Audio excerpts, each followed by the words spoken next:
So we're going to dive a little bit more into inclusion.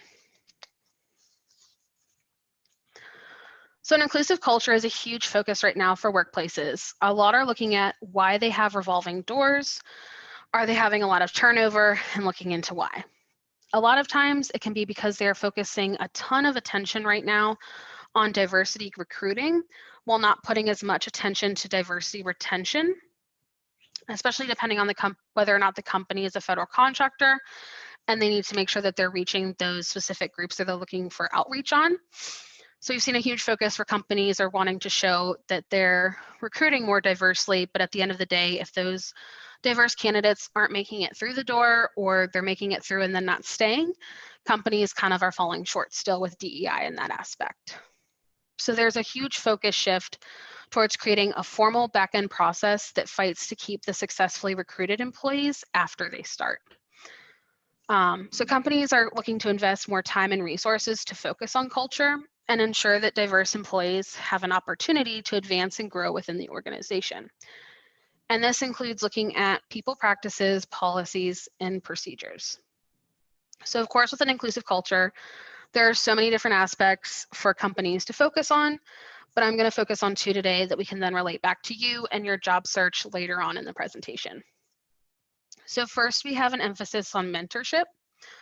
This is a huge one with companies looking to retain employees. Mentorship can help new employees feel welcome if they focus on mentorship for new hires. So making sure that someone, when they first are onboarded, have someone to ask questions to, show them around the office, introduce them to employees, just to kind of make them feel more comfortable and welcome. And a lot of times this can then see less turnover rate for companies.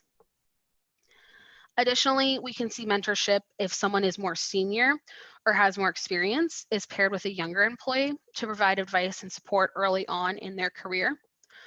As you can see, 94% of employees said that they would stay at a company longer if they offered opportunities to learn and grow. And additionally, 71% of Fortune 500 companies now have mentoring programs because they're noticing that they actually work.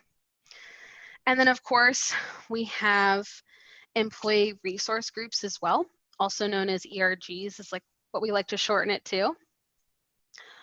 So many organizations, the benefits of employee resources groups has evolved from the primary intent, which is usually to provide a forum in which members of an organization who share common interests, issues, or concerns meet to address those issues. Now, employee resource groups have impacted an organization's strategic diversity and inclusion efforts in recruitment, as well as retention, mentoring, leadership, development, marketing, customer relations, as well as return on investment. Employee resource groups are a great way to create an inclusive culture by providing employees the opportunity to learn from each other, whether they're from the same background or looking to learn more about different backgrounds from within the organization. Employee resource groups are also something that has been brought up a ton in the past couple of years within DEI strategy plans, just to make sure that they are incorporated if possible.